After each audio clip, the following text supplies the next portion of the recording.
We now return with TLC's Einstein's Universe on Science Frontiers.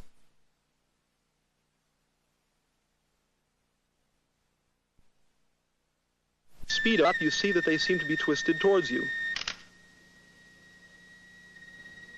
Indeed, as your speed increases closer and closer to the speed of light, you start seeing the far sides of the building and truck. You seem to be seeing right around the corners. It's like walking through a rainstorm when your front gets wet and your back stays dry. The light approaches you from unexpected directions. Consider two bicycles coming at each other at close to the speed of light. You might think that their combined speed, the rate at which they are coming together, is faster than light. But from each rider's point of view, it's not like that at all. Their combined speed, as they measure it, always remains less than the speed of light. Einstein launched his disconcerting ideas from very simple premises. The riders demonstrated why time runs slowly in a fast-moving vehicle. They just rode in company and threw a ball to represent a signal, a flash of light. From their point of view, the light went straight across between them. But from our point of view, as onlookers watching the bikes go by, the signal went obliquely and on a longer path. But light always moves at the same speed, so that the time it takes for the signal to go from there to here takes longer from our point of view than from the point of view of the riders. So Einstein tells us that their clocks in the moving frame move slower than ours in exactly proportion of this line to this line. High-speed travel also makes you seem heavier. Time for a rapidly moving bike slows down and it accelerates more sluggishly. Mass means resistance to acceleration, and the bike's mass piles on as it gets near the speed of light.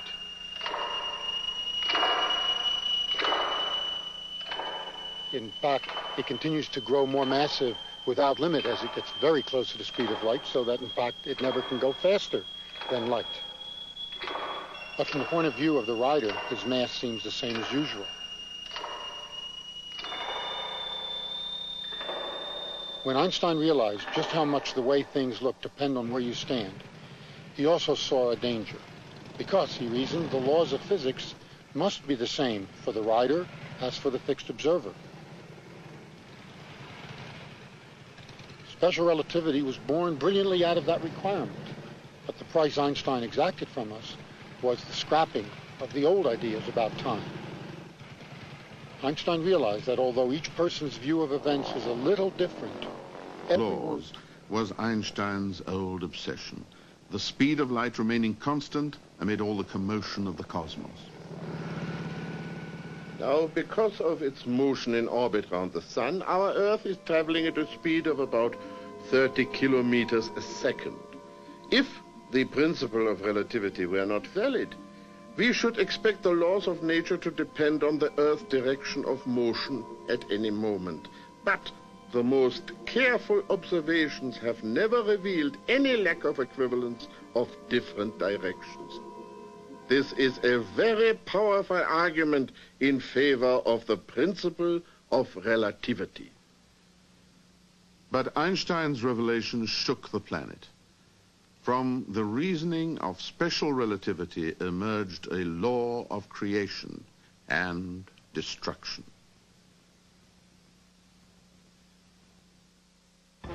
Einstein's Universe will continue on TLC's Science Frontiers. Now return with TLC's Einstein's Universe on Science Frontiers. It was time for us to consider the realm of the atom, where relativistic events are more usual than on the roads of Texas. Of course, for real motorcycles, the velocities are much too low for the effects of relativity to be noticeable. Even for the spacecraft circling the Earth every 90 minutes, the speeds are too low. They move, in fact, about 1/40,000th the speed of light, and their increase in mass due to motion is less than 1 part in 1,000 million. Astronomers looking at distant stars and distant objects are seeing systems moving with a substantial fraction of the velocity of light. And when we enter the atomic realm, we enter into an area where the relativistic effects are very noticeable. Even on your television screen, the electrons that paint the television screen are moving with perhaps 20 to 30% of the velocity of light, and thereby their mass is increased to the order of 1% or so. Out at Stanford, at the Linear Accelerator Center, we produce the highest energy electrons in the world. They come so close to the speed of light that their mass is increased by a factor of 40,000 compared to what they started with. As a result of this very high velocity and high energy that they acquire, their clocks are slowed down. And they don't realize that they have moved the full 2 miles of our accelerator. In fact, from the electrons' point of view, their clocks are moving so slowly, they think they have gone only 2.5 feet by the time they come to the end of the accelerator.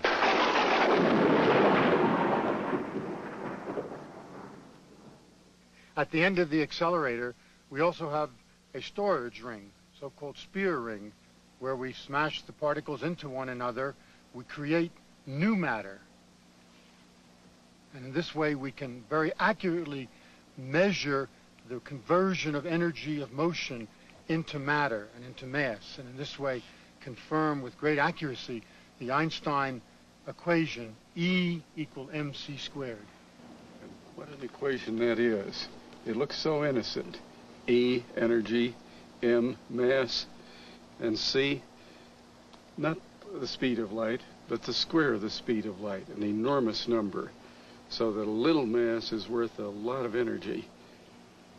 It's hard to appreciate what an enormous leap of intuition and imagination it took to come to this simple formula. Einstein had been thinking from the age of 16 to 26 consistently about the nature of light and electromagnetic radiation. And almost as a byproduct of his thinking on this subject, he came to the following conclusion: that if you look at light, say from the sun, and if you were moving towards the sun, as we've already discussed, the light would become bluer. Now, the blue light has more energy than the white light we normally see, and therefore, he reasoned, there must be more energy apparently coming from the sun. But if that energy is not drawn from any change in the motion of the sun, it must mean that that energy is coming from the mass itself. And so he concluded that the mass of the sun itself is converted directly into energy. He then made the enormous leap to generalize this result to all forms of energy. In the 19th century, there had been energy of motion, and energy of light, energy of heat, but not interconvertible. And so he came to the startling conclusion that all mass and all energy are in fact equivalent. We are led to the more general conclusion that the mass of an object is a measure of its energy content. It is not impossible that with materials whose energy content is variable to a high degree, for example, with radium salts, the theory may be successfully put to the test. What Einstein is noting here is that the energy release in nuclear reactions is so great that there is actually a measurable change in the mass that can be detected, and his formula can be verified. The nuclear burning, together with the Einstein relation E = mc squared, solve a long-standing riddle, namely, how is it that the stars, the sun, can burn for billions of years without running out of material? This equation, E = mc squared, and the efficiency of nuclear burning were tested quantitatively in 1932 by Cockcroft and Walton with their accelerator, who verified it for the first time. But it was a long time before any practical use was made of it. Einstein was hounded out of Germany. He came to Princeton, where I had the pleasure of seeing him after his arrival. But it was 5 years from that till that fateful day when I went down to the pier in New York, and the ship came in with Niels Bohr and the word of the discovery of the fission of uranium. January 16th, 1939, and not long after that, Einstein wrote that fateful letter to Roosevelt with all its consequences. Extremely powerful bombs of a new type may thus be constructed. I understand that Germany has actually stopped the sale of uranium from the Czechoslovakian mines. And it was hardly 200 miles from here across the desert that first dramatic explosion took place that brought us into the true atomic era.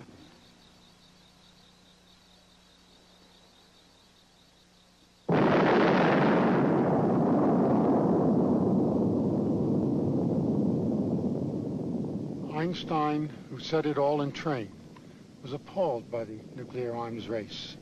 It's ironic that this humble, gentle man who had been an avowed pacifist should now be etched in the history of mankind as the father of nuclear weapons. He believed, as do many today, including many scientists who are familiar with the devastating effects of these weapons, that survival in a world with nuclear weapons is one of the great challenges of our generation. It was, I believe, his last official act to endorse a manifesto in 1955 with Bertrand Russell, which I believe you have here. Yes. We appeal to you as human beings, to human beings.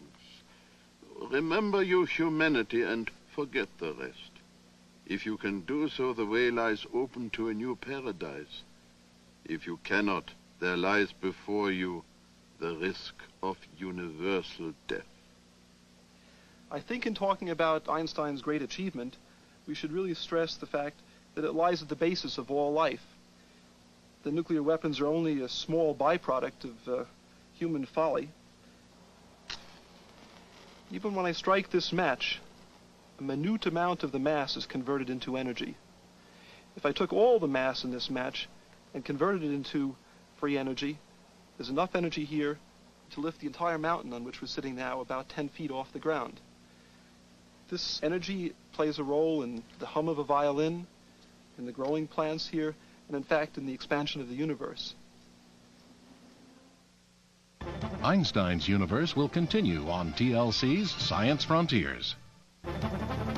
We now return with TLC's Einstein's Universe on Science Frontiers. All of astrophysics is about nature's attempt to release the energy hidden in ordinary matter, the energy defined by the equation E equals mc squared. So I learned to perceive the sun, hot enough in Texas, as a natural nuclear furnace and a typical star. Energy can create matter, so matter has hidden energy.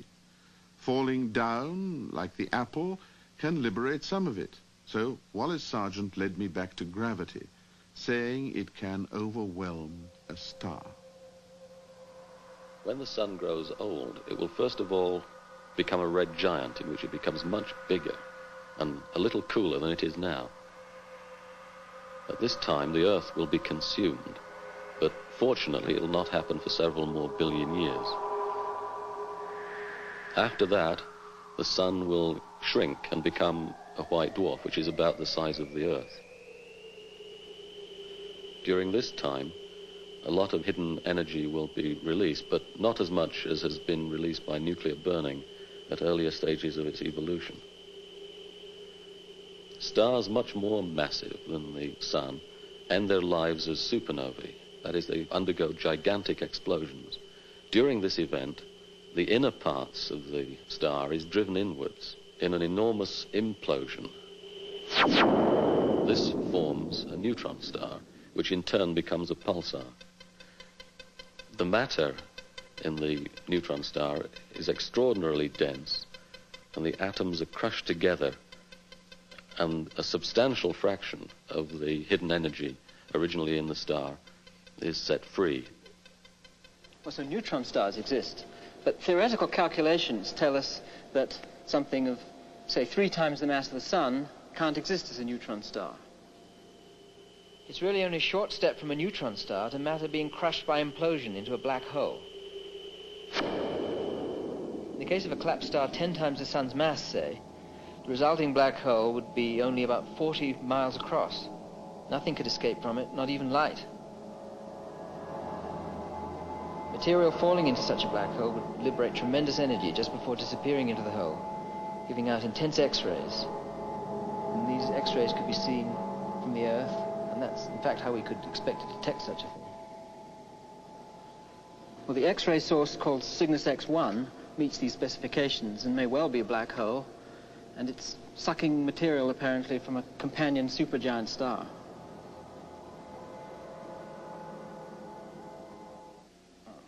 Now we're on Cygnus X1. What we can actually see here is the companion to the star, not the black hole itself. The black hole is orbiting around the star that you can see. This is a record of the X-ray emissions from Cygnus X1, and you see there's no regularity in it, as there would be if it were a neutron star. No, they're not very regular, are they? The quest for black holes was for me the culminating proof that Einstein's theories still inspire the very latest research. It led us to distant galaxies of stars, as big as our own Milky Way, but erupting most violently. In order to explain many of the phenomena out there in the universe, we have to invoke enormous energy sources. And it looks more and more as though black holes may be the only possibility to provide such large sources of energy. In this kind of theory, an enormous black hole with a mass probably several billion times the mass of the Sun sits at the center of the galaxy and releases energy in some way which we don't yet understand by swallowing entire stars and gas from the surrounding galaxy. For the past couple of years, several of us have been paying particular attention to the galaxy M87. It's a very distinctive galaxy with a jet of luminous matter poking out at one side. M87 is a strong source of radio waves and also X-rays, and altogether it's a very energetic galaxy. Most of the work that we've done has been observations at the Kitt Peak Observatory in Arizona and at Palomar Observatory in California. We've used a very sensitive light detector brought out from London by Alec Boxenberg. What we do is to look at slices of M87 at different distances from the center and use the Doppler shift to tell how fast the stars in the galaxy are moving around. What we find is that the stars in the very center of M87 are moving around much more rapidly than we would expect. As far as we can see, they're moving fast because they're orbiting around an invisible object, and we can use the speeds of the stars to estimate the mass of this invisible object. It turns out to be about 5,000 million times as big as the Sun, just about the kind of mass that we would expect for a black hole if it really is powering all the phenomena that we see in M87.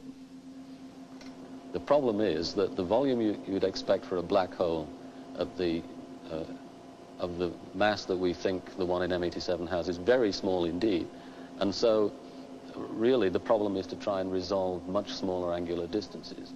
Small angular distances. I suppose that's the penny at a distance of a mile again.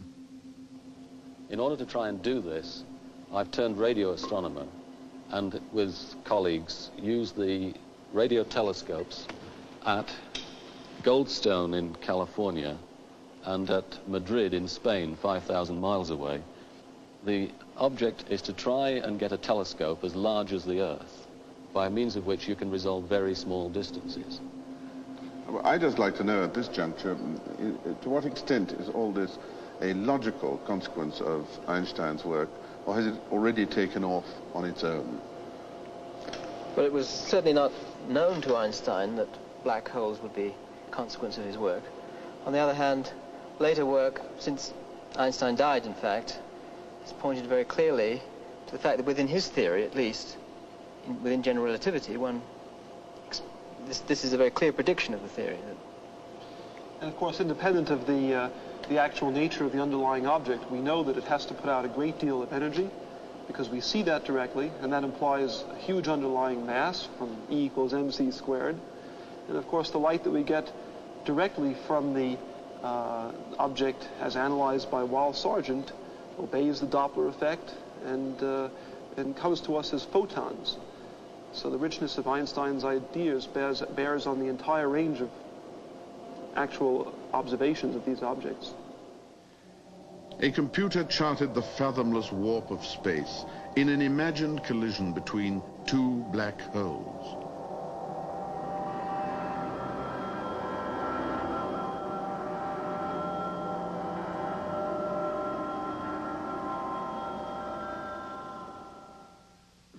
Our ancestors frightened themselves with dragons and hobgoblins. We have jaws and black holes.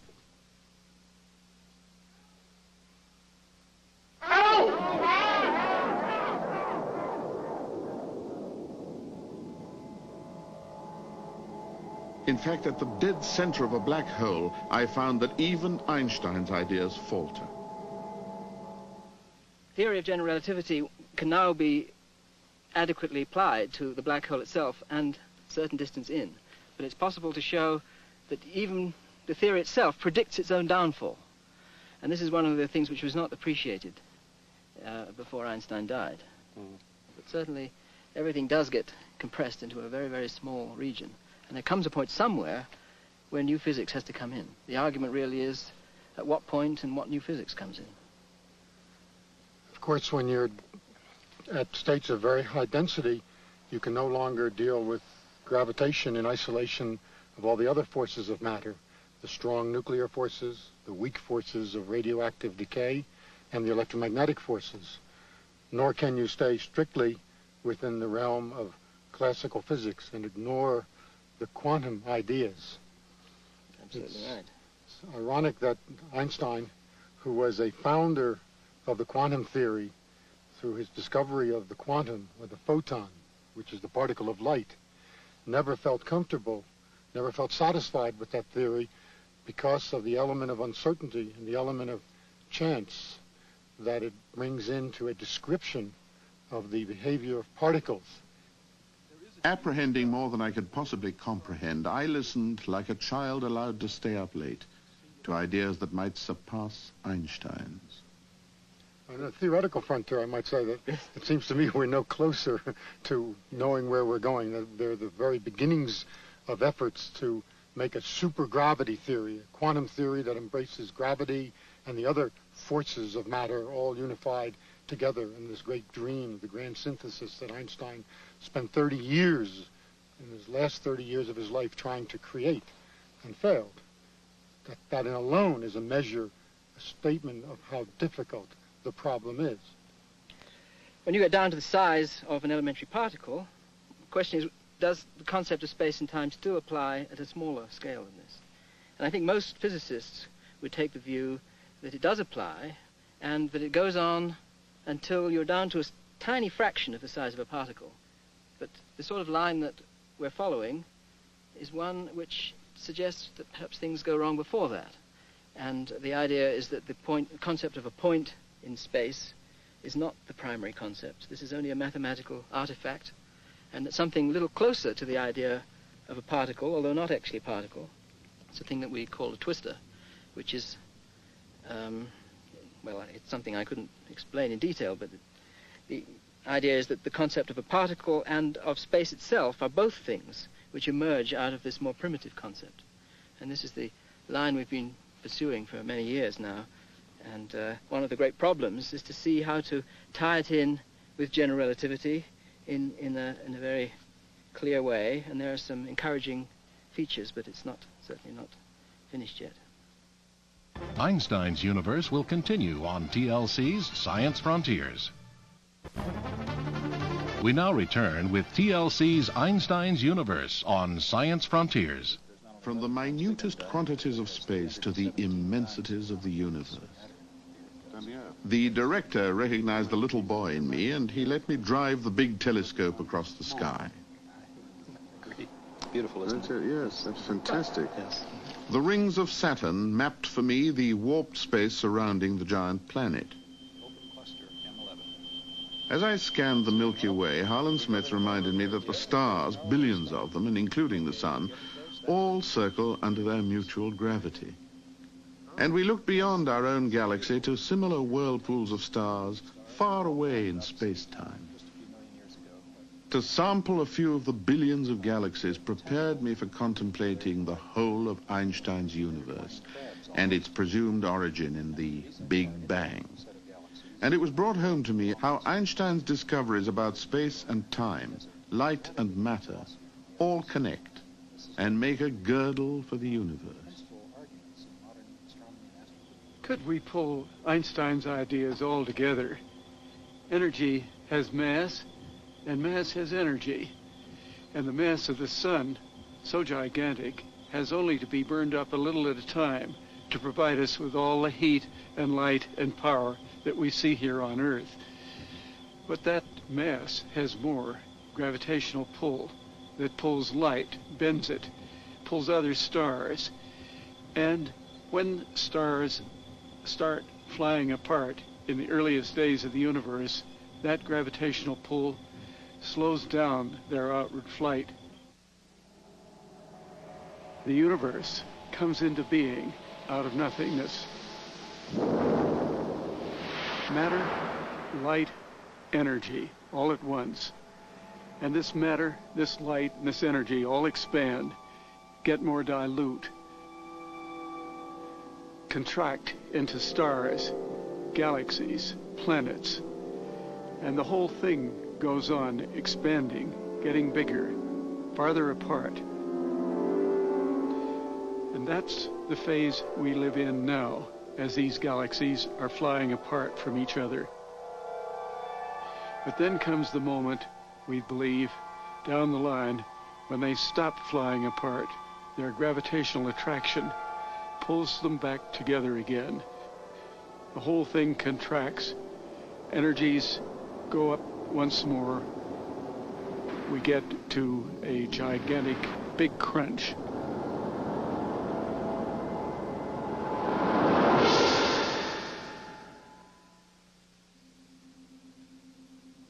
In its pristine form 60 years ago, general relativity clearly required the Big Bang for the birth of the universe. But that melodramatic story conflicted with the astronomy of the day, and Einstein doctored his equations to describe a more restful universe.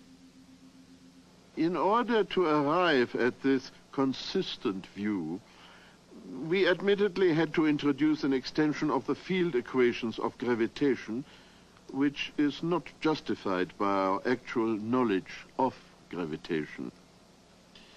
The introduction of that cosmological term was the biggest blunder I ever made. Death alone can save one from making blunders. In fairness to Einstein, just about the time that he made this remark, astronomers' idea of the universe were changing rapidly. It was discovered about that time that not only was there our Milky Way galaxy, but there were billions of other galaxies in the universe as well. And more surprisingly, it was found that they were rushing away from one another at enormous speeds. This was discovered by means of the redshift that occurs in the spectrum of the light due to the Doppler shift when things are moving away from us. I'm using this particular machine to measure the redshift of a galaxy. This is the galaxy, and this is the spectrum of the galaxy under the nearby object, which has no redshift at all. When I change the magnification, here is a spectral line due to sodium, and in the distant galaxy, the spectrum line is shifted towards the red, and from the separation of the two lines, one can tell that roughly the redshift is about 7,000 kilometers per second. My goodness. This is one of the most important kinds of measurements that astronomers make. We often make redshift measurements.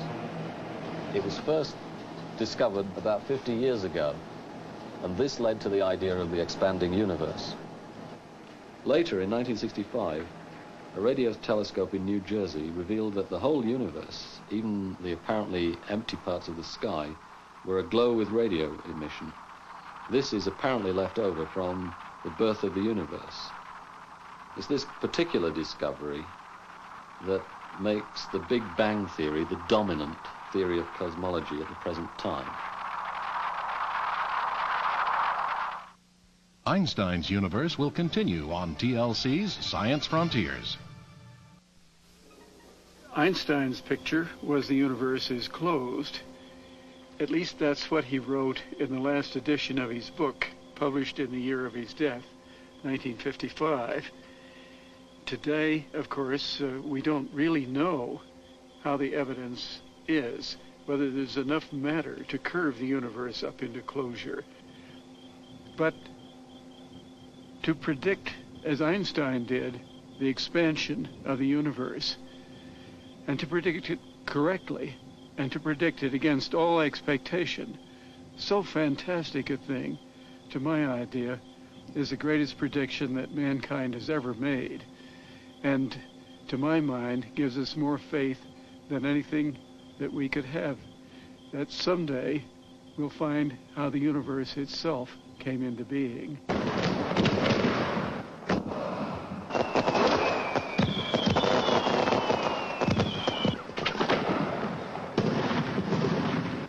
I think it's quite right to have celebrated Einstein out here on the far frontier of Texas, because not only is it the site of a major observatory, and observatories are going to be where Einstein's theories will have to be tested in the distant future, but also because we have all around us still the great frontier of the American West.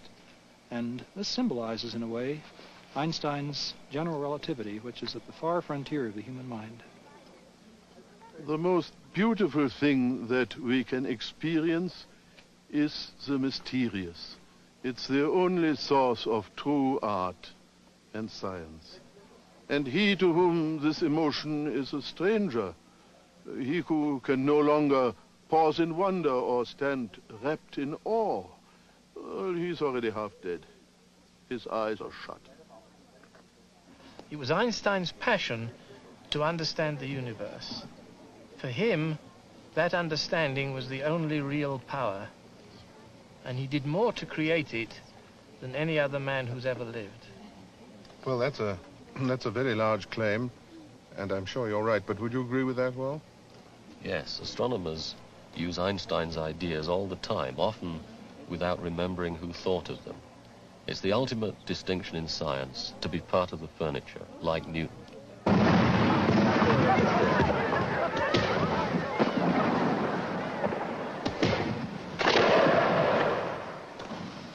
You asked me if one can eventually express everything in scientific terms. Yes, it's possible, but it is useless. It is as though one were to reproduce Beethoven's Ninth Symphony in the shape of an air pressure curve.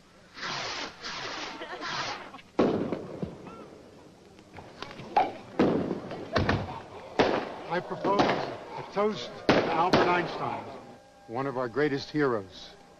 The musicians have Mozart, Beethoven, and we have Newton and Einstein. And it's appropriate that most of our talk has been about his physics. But we shouldn't forget the other side, Albert Einstein, the folk hero. Though widely honored, he was a simple man who spurned and shunned wealth, power, status. A refugee on the run from Hitler, he was a dignified and gentle symbol of scientific inspiration that was a great particular inspiration for young refugees and immigrants interested in science.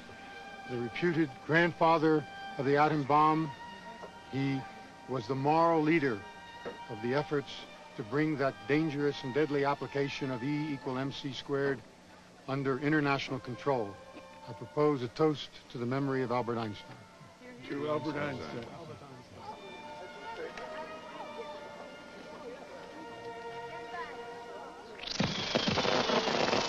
The most daring proposition in relativity is that the laws of nature must remain the same at all places and at all times, even in galaxies so far away that their light has traveled for thousands of millions of years to reach us. If so, Albert Einstein's own laws of nature, conceived with pen and paper on the planet Earth, hold good everywhere.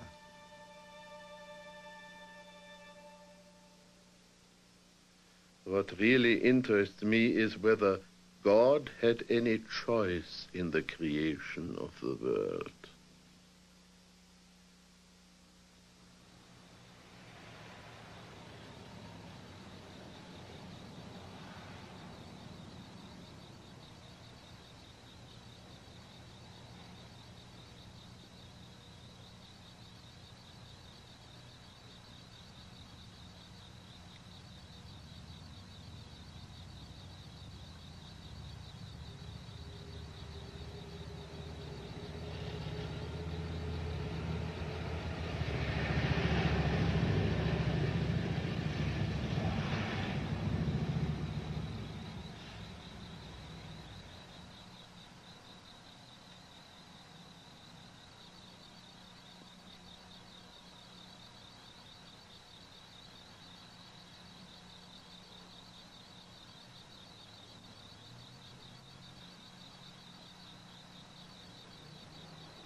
Percival Lowell was on an urgent mission for astronomy. Percival Lowell, one of the Lowells of Massachusetts, one of the forever wealthy, Harvard-educated, a brilliant mathematician. Lowell was headed west on a mission he had created, a mission he was paying for, a mission he had assigned to himself. As his train steamed west across the face of planet Earth, 62.5 million miles away, the planet Mars was rushing towards Percival Lowell. Mars would soon be in opposition, the closest it comes to Earth, an opportune time for Lowell to fulfill his mission, to find life on the mysterious red planet.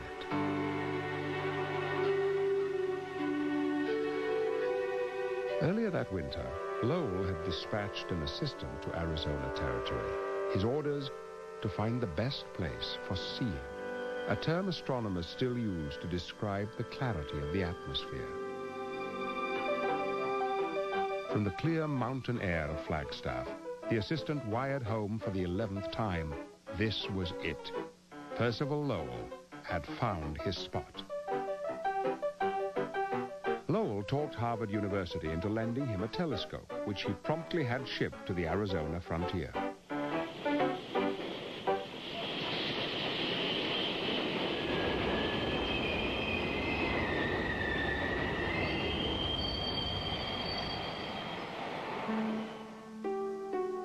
During that summer of 1894, the eager amateur indulged his obsession, learning the night sky, drawing over 1,000 sketches of Mars. Mars is not a dead body. On the contrary, its features are in a continual state of change. The appearance of the planet does not remain the same day after day, or even hour after hour. The wealthy Easterner charmed the people of Flagstaff, so they gave him 5 acres of land above town. He named it Mars Hill. The pioneering townsfolk hoped Lowell's observatory would bring them riches and renown. What the observatory did attract was more pioneers. pioneers of space and time.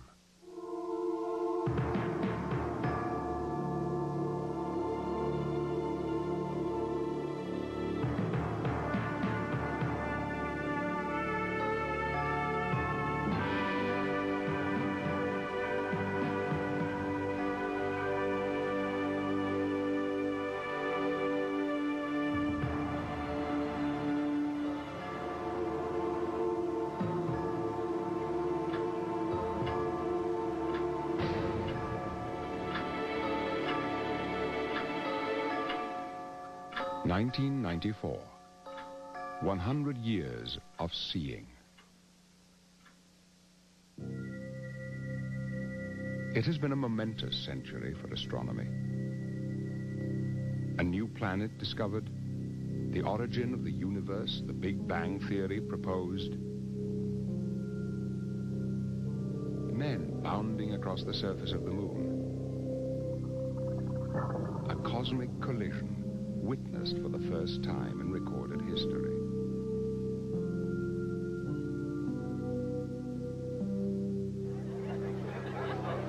The Lowell Observatory has played a direct role in many of those events, so its 100th birthday was cause for celebration.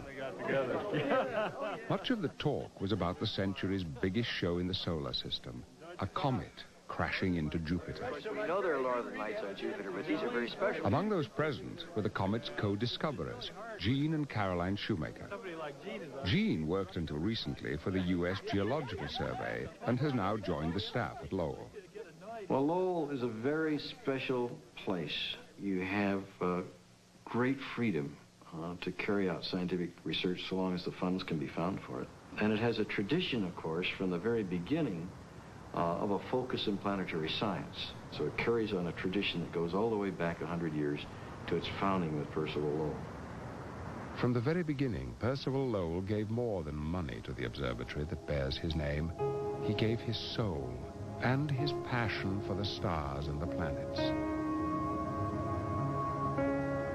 Wait till the sun sinks behind the hills.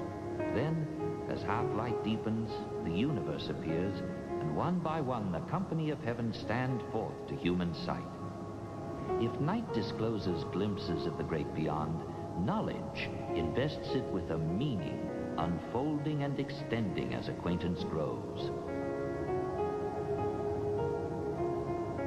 Lowell's enthusiasm did not endear him to the astronomical community. Many were appalled by his theories about Mars. They dismissed him as a crank, nothing more than a meddling aristocrat. Over time, the scientific world has changed its tune. Leading astronomer Carl Sagan. If Lowell Observatory hadn't been founded, then a whole set of important discoveries, the expansion of the universe, the discovery of Pluto, the early measurements of the temperatures of planets, the setting of the stage for the survey of white dwarfs through the galaxy, the most common end state in the evolution of stars, all that would not have been done. So however grumpy you want to be about Percival Lowell's personality, the actual fact is that world astronomy is in his debt. Percival Lowell could have done anything, or he could have done nothing. Instead, he chose to found a little observatory on the edge of Western civilization, an outpost of American astronomy just south of the Grand Canyon. Indians arrived in this region 12,000 years ago. Dinosaurs walked the land 200 million years ago. Here, our molten planet began to cool and harden into rock some 2 billion years ago.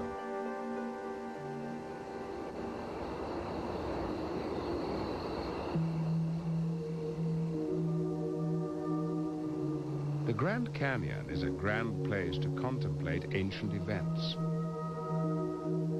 You can see back across the millennia by looking down at layers of rock, or by looking up. Stargazing, reading time in space.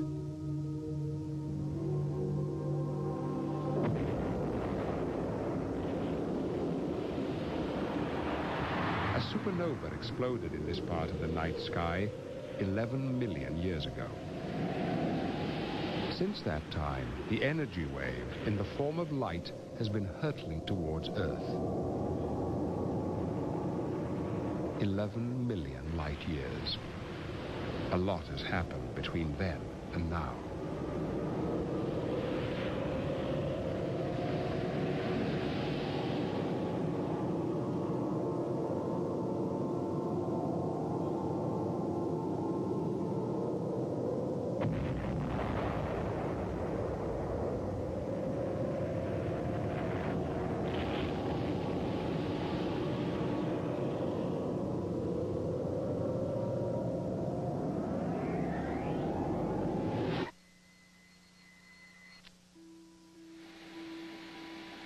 (1993J), like other recent supernovas, provides a burst of new information about the makeup of the universe to Lowell astronomers.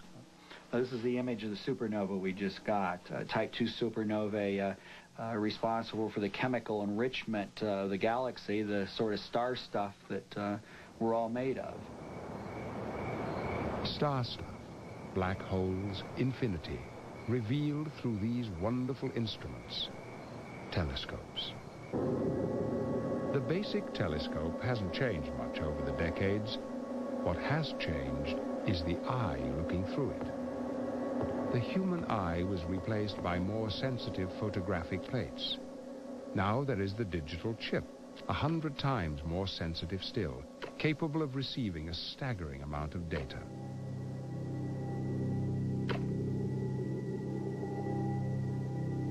In spite of such innovation, basic questions about the universe still remain. The same questions Percival Lowell asked. How big is it?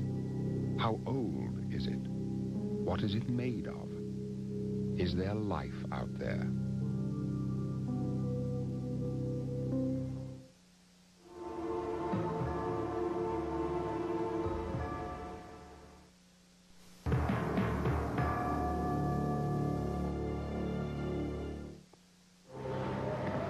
A century after Lowell came west, staff astronomers like John Holtzman still gaze up into the night, their minds engaged in what Lowell called far wanderings.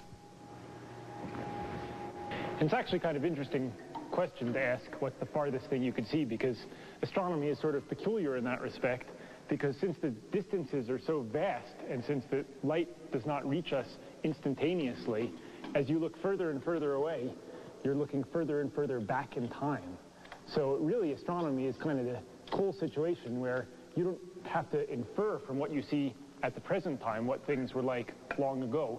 You can actually look and see long ago if you look far and farther away. The most distant and oldest view of the universe yet is this computer-enhanced image of microwave energy taken by a satellite. The microwave spectrum gives astronomers a view of events not millions, but billions of years in the past. In the microwave sky, you're looking back to the universe that existed very long ago, and it was much smoother, and there were just very tiny lumps in the matter distribution, which by our current theories, we think those lumps grew by gravity to form into the galaxies and clusters that we see today. Will we eventually be able to see the actual birth of the universe? Close to the beginning, not quite the beginning, but close to the beginning. At the very early universe, the universe was opaque, so you can't see back to the beginning because you can't see through the early universe.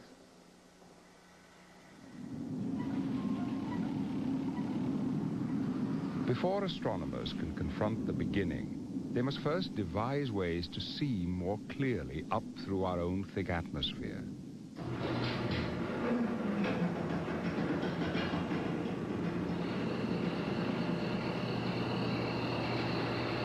Twinkle, twinkle, little star may be fine for children, but the thick blanket of turbulent air that causes the twinkling makes precise seeing all but impossible. That might change soon. I'm reflecting the light back into this part of the system here. The observatory is building a new version of an old favorite, the most powerful instrument yet for seeing, a giant interferometer. This hybrid telescope is being built at Lowell's second site, a mesa south of Mars Hill, far from the light pollution of Flagstaff. Staff astronomer Nat White. We'll be able to see the surfaces of the nearby stars. The only star that we've ever seen the surface of in any detail is the sun. How would you like to make a judgment on the whole human race based on looking at one person? For us, that's opening a whole new vista, a whole new range of observations, and a whole new possibility in trying to understand the universe. Mirrors will be spread across a site twice the size of a football field. These mirrors don't magnify, as do mirrors found in telescopes. Instead, being optically flat, they reflect a true image. Starlight, collected from 6 of these mirrors, will be directed down a complex web of vacuum pipes to a central mirror room. When the beams are combined, as in this laser test, they interfere with each other, creating patterns. With actual starlight streaming through the system, the patterns will yield precise information about stars hundreds of light years away. To achieve such precision, the interferometer has to be steady, rock steady. We're standing on about 50 feet of solid basalt, 8 million years old, and on top of that we've poured over 900 cubic yards of concrete, and the object is stability of our mirrors. When the instrument is all together and the mirrors are on, we'll be able to measure the Earth's surface rise and fall as the moon passes overhead. And that amount of motion would be of the order of some small fraction of a human hair.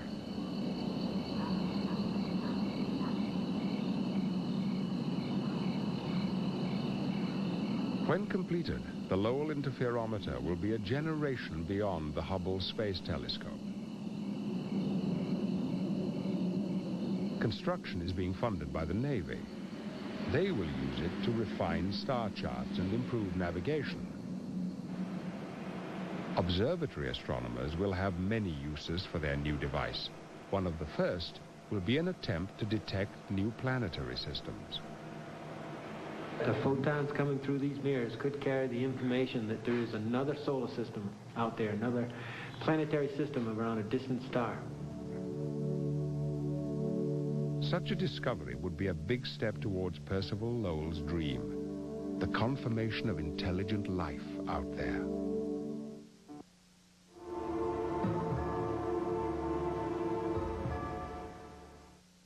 This presentation of Stargazers is sponsored in part by Mercedes-Benz and Merrill Lynch.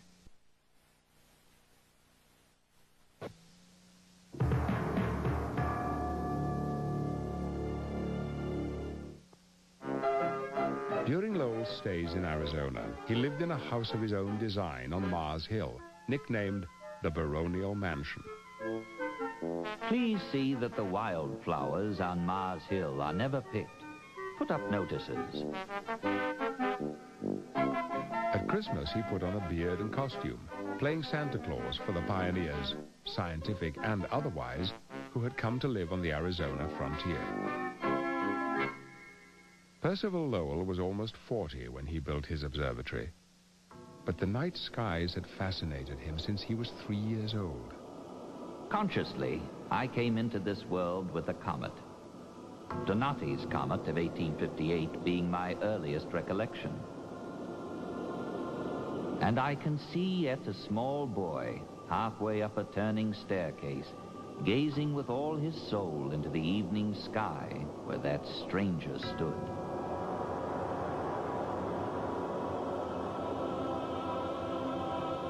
As the boy grew, so did his inquisitiveness.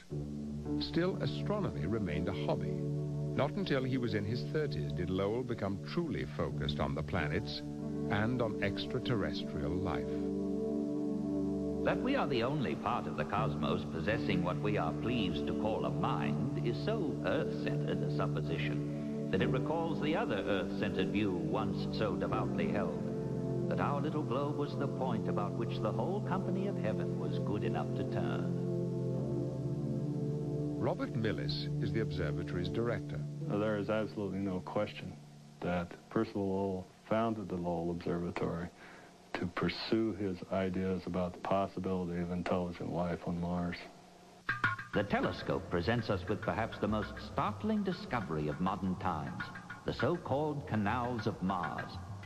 If, therefore, the planet possesses inhabitants, there is but one course open to them to support life: irrigation, and upon as vast a scale as possible. Lowell had read the works of an Italian astronomer who thought he had seen web-like lines on Mars' surface. Giovanni Schiaparelli called them canali, which in Italian means grooves or lines. Percival Lowell became convinced they actually were canals. He went into the investigation believing that the lines were there, and given that predisposition, he began to see them. And over time, he saw more of them. And the more Lowell saw, the more sure he became that they had been built by intelligent beings. Darwin's profound new theory of evolution dominated thought at the turn of the century, and Lowell saw no reason why life wouldn't have evolved on other planets. In fact, he assumed it to be inevitable. And thus began the myth of life on Mars. Given that he met with skepticism from the astronomical community and a fair amount of sensationalism from the popular press, Percival Lowell sort of took his case to the people. He wrote a number of books that were quite popular. The press had a field day. Newspaper artists used gallons of ink, drawing wildly imaginative visions of life on Mars. And the public couldn't get enough of it.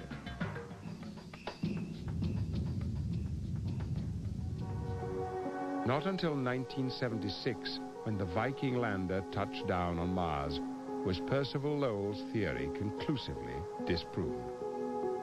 Even the Martian canal business, where he was dead wrong, had some most interesting consequences. One consequence was that when Lowell gave a set of lectures at MIT on the canals, there was a teenage boy from Worcester, Massachusetts, who attended. His name was Robert Goddard. And that set of lectures moved Goddard to decide that he would devise a means of going to Mars. And he turned out to be the inventor of the liquid fuel rocket. And in fact, the spacecraft that observe Mars today are the direct descendants of what Percival Lowell did via Robert Goddard.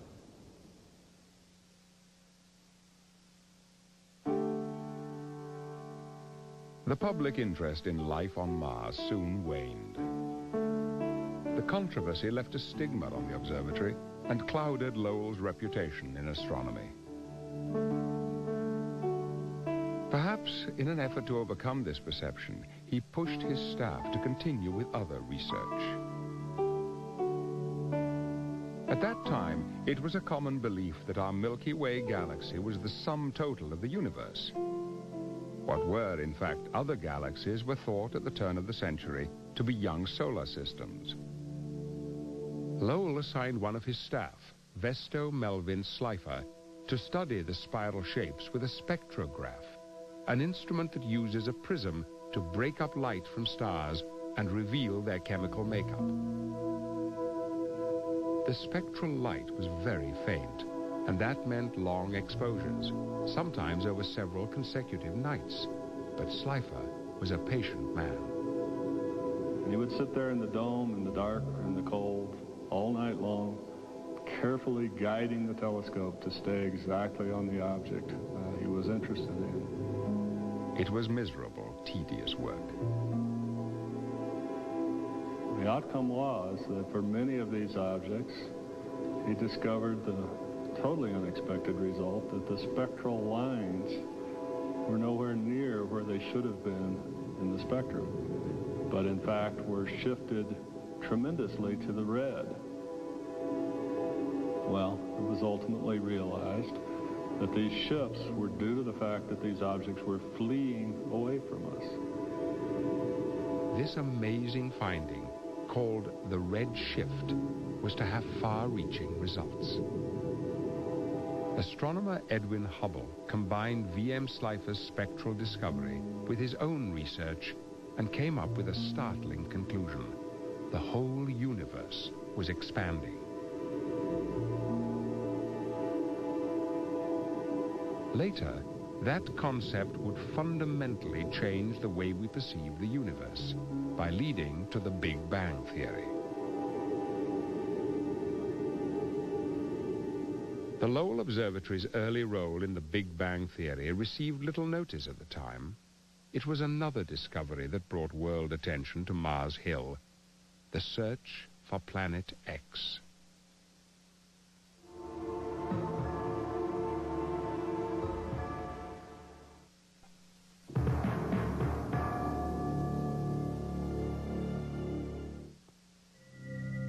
Percival Lowell had spent several years analyzing the orbits of the outer planets. He thought he detected irregularities that might indicate a ninth planet even farther out. Finding Planet X became Lowell's second great obsession. He organized a search that would last 25 years, a search he would not live to see completed. The obsession came to be shared by a young man named Clyde Tombaugh, hired by the observatory in 1929. Though Tombaugh left Lowell 50 years ago, time has not dimmed his memories of a seemingly endless search, scanning literally billions and billions of stars. He worked from photographs, black dots against white, negative star images on glass plates. You get cold, you get numb. There's a lot of perseverance, because this gets brutally monotonous. Tombaugh spent over 7,000 hours searching for a distant planet and other objects at this machine, a Zeiss blink comparator. It enabled the operator to flip the view between two star plates taken months or years apart. If anything appeared to move, Tombaugh would repeat the blink.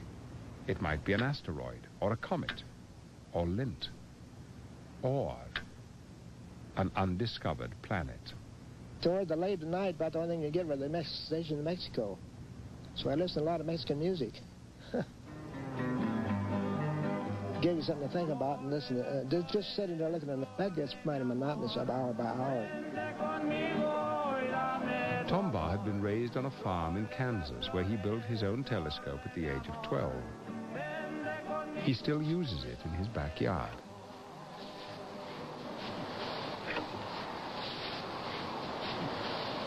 This is an old cream separator mount from my pedestal.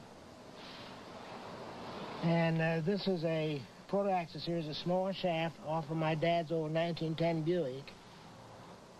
I was 7 miles away from a small town. I had no light pollution whatever.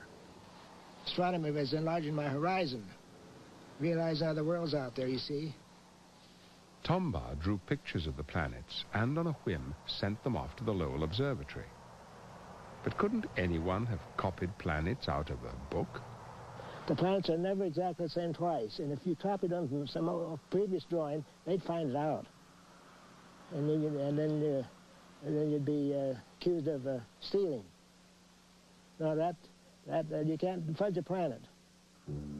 Clyde Tombaugh was lucky.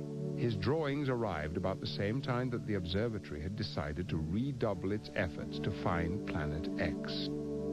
I saw well and I drew accurately. They were impressed, so they offered me a job. At Lowell, Tombaugh dove into the task, shooting new star plates at night and blinking the plates during the day.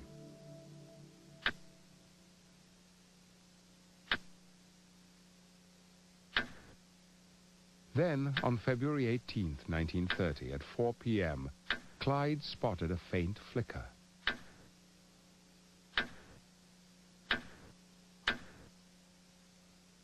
A speck had moved as he blinked between the two plates. And I got at the right place about near where the star is, and I turned the field, and there it was. Exactly what I expected to see. I knew instantly it was far beyond the orbit of Neptune. I knew it instantly.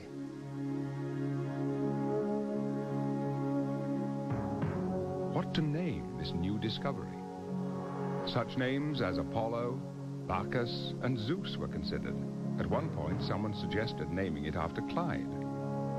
2 months later, it was settled. The new planet would be named Pluto.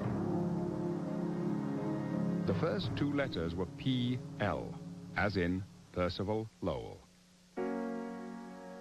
But Percival Lowell missed the world attention and renown that the discovery of Pluto finally brought to his observatory. He had died suddenly of a stroke in 1916. Lowell the astronomer was buried not in Boston, but here on the Arizona hilltop where his dreams had led him. Withdrawn from contact, the astronomer is much raised above human prejudice and limitation. To sally forth on a winter's night with the frosty stars for mute companionship is almost to forget oneself a man for the solemn awe of one's surroundings, a fitting portal to another world. 80 years after Percival Lowell's death, the goals of astronomy have not changed a great deal. What has changed are the tools.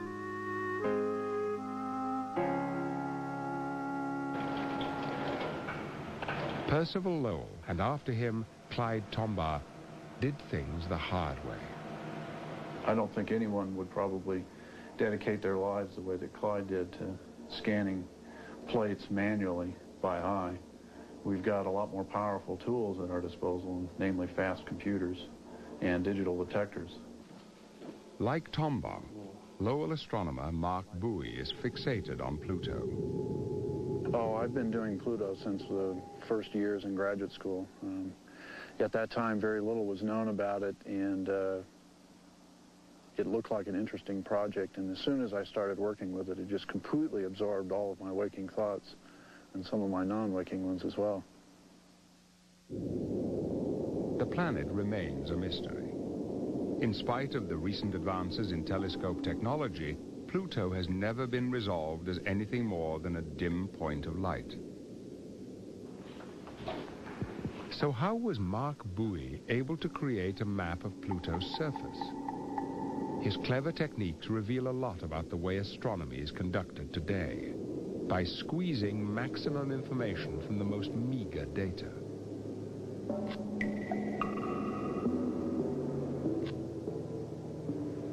Bowie and his associates began not by trying to capture an image of the distant planet. That was impossible, as it's only a point of light. But they could measure and record the changing intensity of that light as Pluto was eclipsed by its satellite moon Charon, and Charon, accordingly, was eclipsed by Pluto. Every 3.5 days, either the planet would pass in front of the satellite or the satellite would pass in front of the planet in blocking portions of the surface from view. For 6 years, Bowie's team measured the variations in light, then created this computer rendering of the alternating eclipses.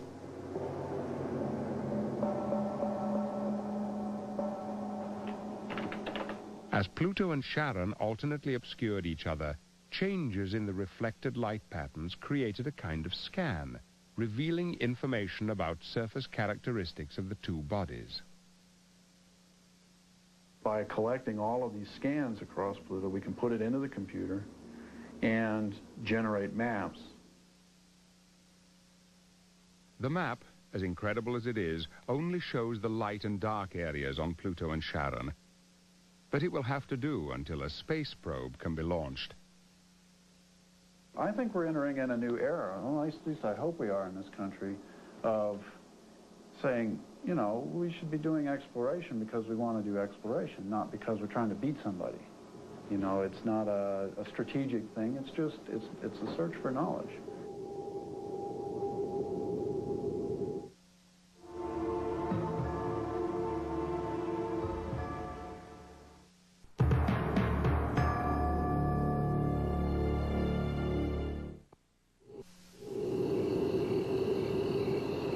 How big is the universe? How old is it? Does it contain other life? Does anything out there threaten us? The answer to that last question is yes. When comet Shoemaker-Levy 9 slammed into Jupiter, millions of people got a preview of what could happen to Earth. If you can capture the flash of the initial entry meteor, that was one way we could determine the actual moment of entry into the atmosphere.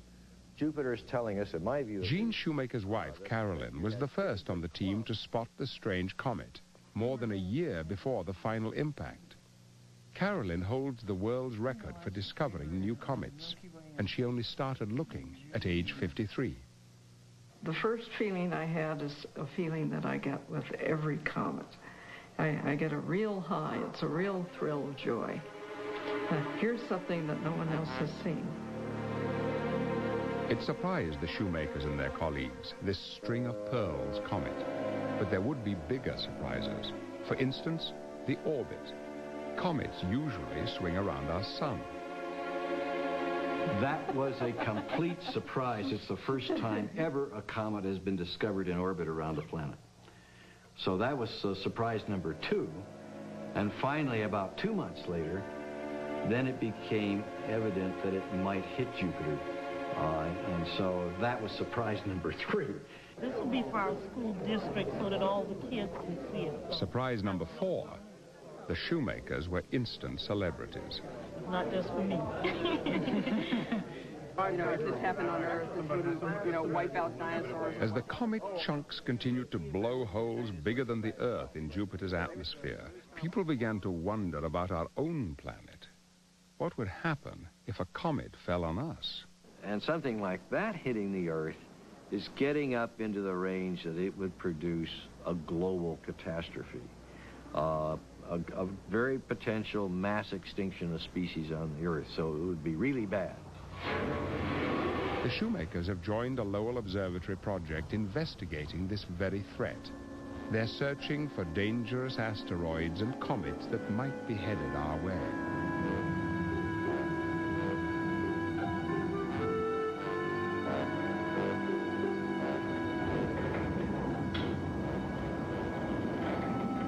This steel pillar will anchor a telescope for a pilot project that could save the lives of 5.6 billion of us, the entire human race. Lowell astronomer Ted Bowl is the principal investigator. For the first time in the development of society, we are faced with a situation, a threat, if you wish, from outer space that we can do something about. It is now a generally accepted theory that the age of the dinosaurs ended abruptly with the cataclysmic impact of an asteroid 10 miles in diameter. So Chicken Little may have been right after all.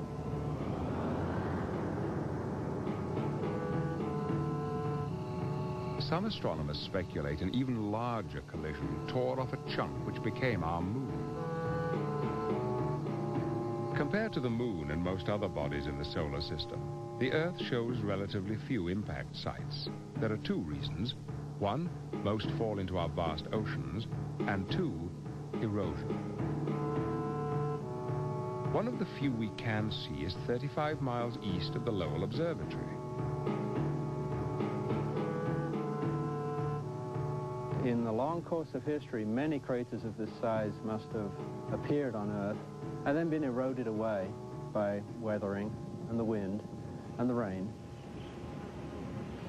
A crater of this size, caused by a body maybe 100 feet across, occurs on Earth once every 10 to 100,000 years.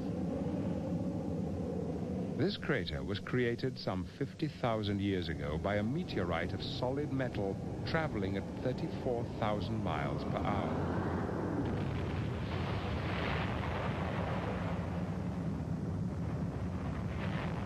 It was equivalent of something like a detonation of a 20 megaton nuclear device. A very large explosion indeed.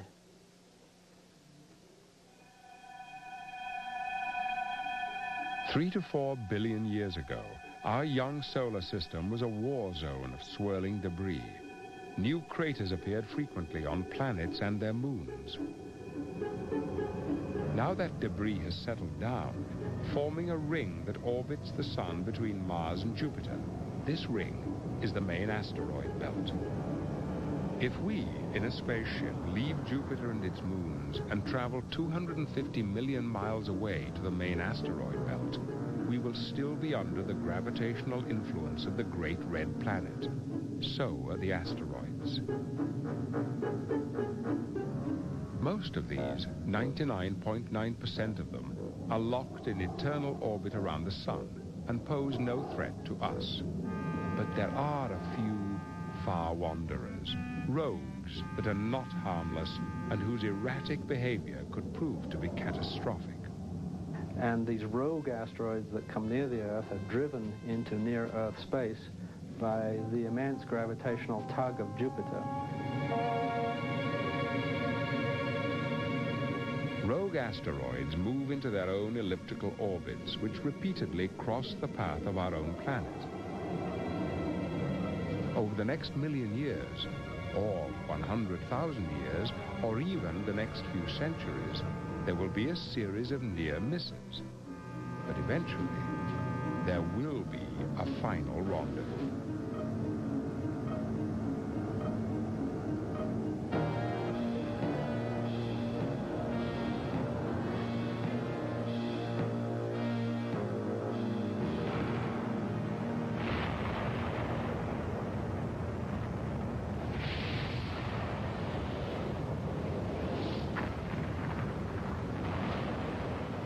Much of the material near the explosion would be vaporized and thrown out from the Earth's surface.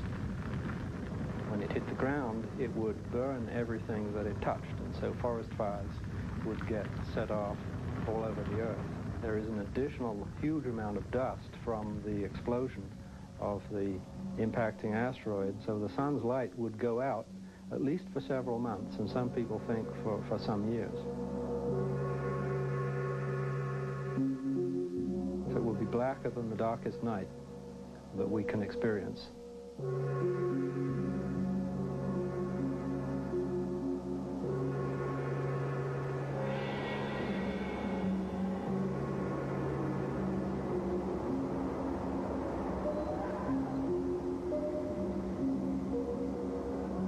Fortunately for us, impacts of that kind probably occur not more than once every 100 million years.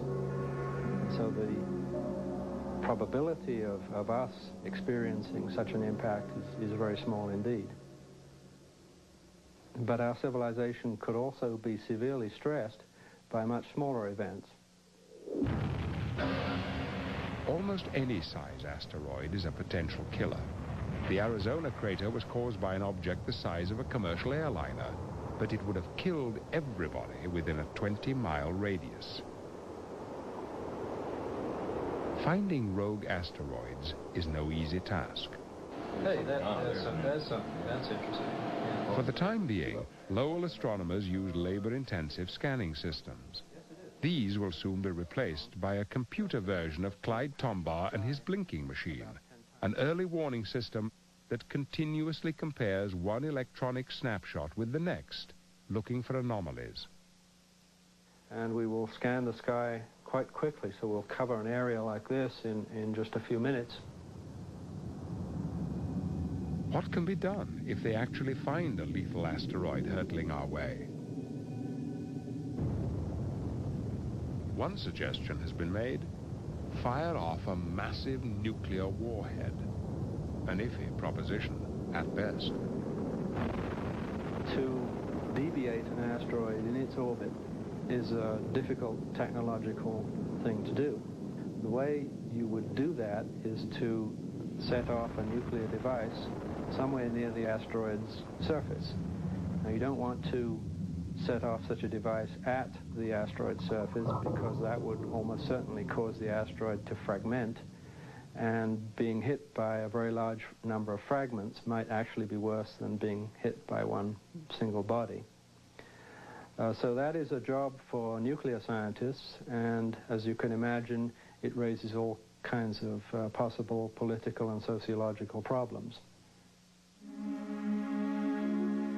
Problems that are beyond the scope of the Lowell Observatory. Here the concerns are astral, not earthly. That is what Percival Lowell intended, and that is the way it remains.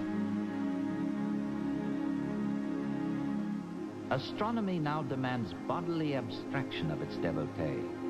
To see into the beyond requires purity, and the securing of it makes the astronomer perforce a hermit from his kind. He must abandon cities and forego plains. Only in the places raised above and aloof from men can he profitably pursue his search.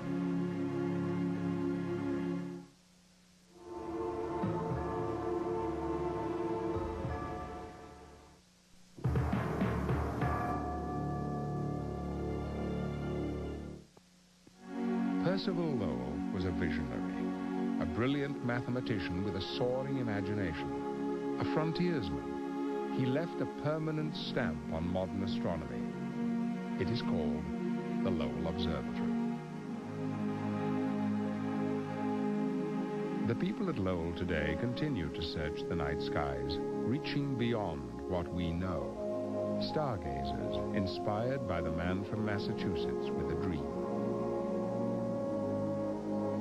You just need to sort of be curious about what's going on out there. It's probably not going to directly impact your life in any revolutionary way, but it's interesting. Curiosity is what motivates a lot of us to live our lives, and it's certainly a worthwhile endeavor in and of itself. There's a beautiful poem that's written by a colleague of mine, and one of the thrusts of this poem was that, yes, men may go to the moon, may go to Mars, and we'll be exploring, but they'll find the footprints of our minds there before we get there. We're the real pioneers in trying to figure these places out, and it's more of a mental journey, but it's a journey nonetheless. And that's what drives us from day to day. We are actually the progeny of comets. Comets delivered the water, the carbon, the nitrogen, the things out of which living organisms are formed, and provided the watery environment in which life could evolve. So when you see that comet out there in the sky, you can say, "Hi, Grandpa," or "Hi, cousin."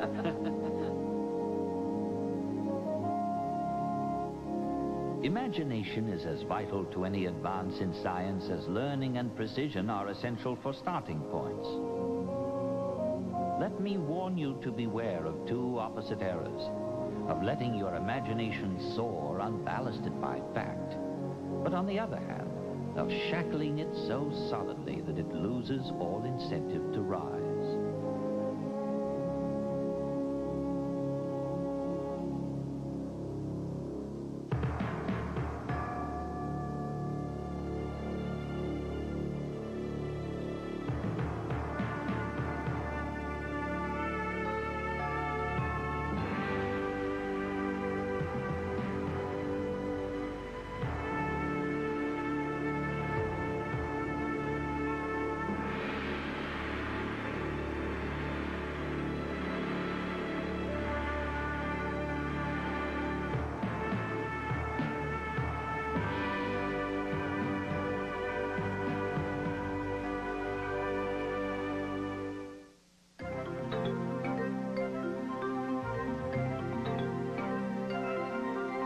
The following program is part of the Discovery Signature Series.